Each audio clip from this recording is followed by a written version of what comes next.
వందే మాత్రం. నేను మీ జర్నలిస్ట్ నవత. మా వాళ్ళ స్క్రీన్ మీద ఒక వీడియో చూపిస్తారు, చూడండి.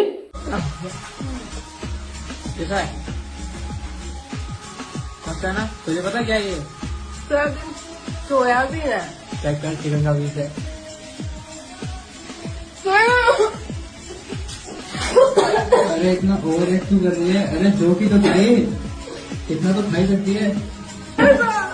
अरे यार ठीक है ना, अब से निकल। अरे यार मैं प्रॉब्लम हूँ यार। कैसा है? मस्त है ना? तुझे पता क्या ये? सोयाबीन है। चेक कर, चिकन का पीस है।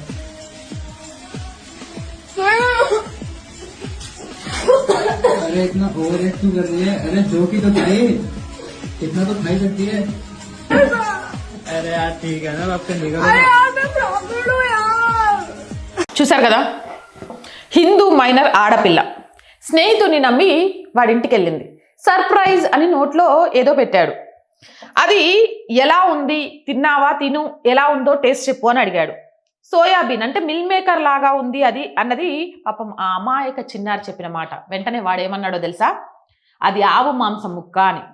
ఆ ఆడపిల్ల ఒక్కసారిగా షాక్ తిని వాంతి చేసుకుంది. నేను ఇప్పటి వరకు నాన్ వెజ్ తినలేదని ఆ పిల్ల ఏడుస్తుంటే వాడు వెనక నుంచి ఓవర్ యాక్షన్ చేయకు, ఇక నుంచి నీకు రోజు అదే అని స్పష్టంగా చెప్పాడు. నేను ఇంతవరకు నాన్ వెజ్ తినలేదని ఏడ్చి ఏడ్చి ఆ పిల్ల కుప్పగూలి పడిపోయింది అక్కడ. సో దీన్నే అంటారు లవ్ జిహాద్ అని. మైనర్ పిల్లల్ని, ఆడపిల్లల్ని, హిందూ ఆడపిల్లల్ని టార్గెట్ చేసుకొని వాళ్ళను మతం మార్చడానికి ప్రేమ అనే వలపన్ని, ఆ తర్వాత వాళ్ళతోటి బీఫ్ మాంసం, ఇలా ఆవు మాంసం తినిపించి వాళ్ళు ఏదో విజయం సాధించినట్టుగా ఫీల్ అయిపోతున్నారు. అంతకంటే నీచం లేదు అనే విషయాన్ని తెలుసుకోలేకపోతున్నారు. హిందూ కుటుంబాలకు ఒక్కటే నా హెచ్చరిక, మన ఆడపిల్లల్ని, మహిళల్ని లవ్ జిహాద్ నుంచి కాపాడుకోవాల్సిన బాధ్యత మన మీదనే ఉంది. ఎందుకంటే ఆడపిల్లలు అపురూపమైన వాళ్ళు. భారతదేశం మీద కన్నేసిన ప్రతి మూర్ఖుడు మొదటగా భారతదేశంలోని హిందూ స్త్రీల మీదే కన్నేస్తాడు.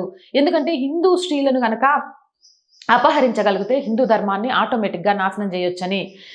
ఆడపిల్లలు ముఖ్యంగా టీనేజ్ వయసు, 14 సంవత్సరాల వయసు వచ్చిన దగ్గర నుంచి వాళ్ళని గమనిస్తూ ఉండండి. సోషల్ మీడియాలో వాళ్ళు ఎవరితో ఫ్రెండ్షిప్ చేస్తున్నారు, వాళ్ళు స్కూల్లో కానివ్వండి, కాలేజెస్లో కానీ ఎవరితో స్నేహం చేస్తున్నారు, పార్టీలతో కానీ, ఫ్రెండ్స్ ఇండ్ల పేరుతో కానీ ఎక్కడికి వెళ్తున్నారు, అక్కడ వాళ్ళు ఏమైనా పరిణామాలు ఎదుర్కొంటున్నారా, ఇన్స్టాలో, ఫేస్బుక్లో వాళ్ళు పెడుతున్న రీల్స్ ఎలా ఉన్నాయి. ఒక్కసారిగా వాళ్ళ మీద కోపాన్ని, ప్రతాపాన్ని చూపించే కంటే ముందు నుంచే వాళ్ళను జాగ్రత్తగా ప్రిన్సెస్ లాగా చూసుకోగలిగితే ఇలాంటి జిహాడిగాడి ముఠాలో పడకుండా, వాళ్ళ వలలో పడకుండా వాళ్ళ జీవితాన్ని కాపాడుకున్న వాళ్ళం అవుతాం. నిజంగా మళ్ళీ చెప్తున్నాను, హిందూ ఆడపిల్లలు ప్రపంచంలోనే చాలా ప్రీషియస్ అండి. బంగారం, వజ్రం దానికంటే విలువైన వాళ్ళు.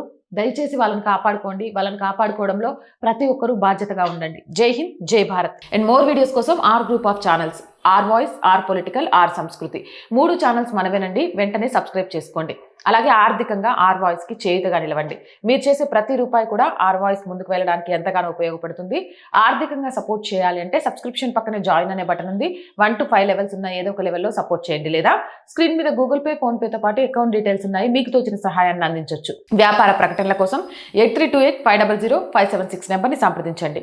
జై హింద్, జై భారత్.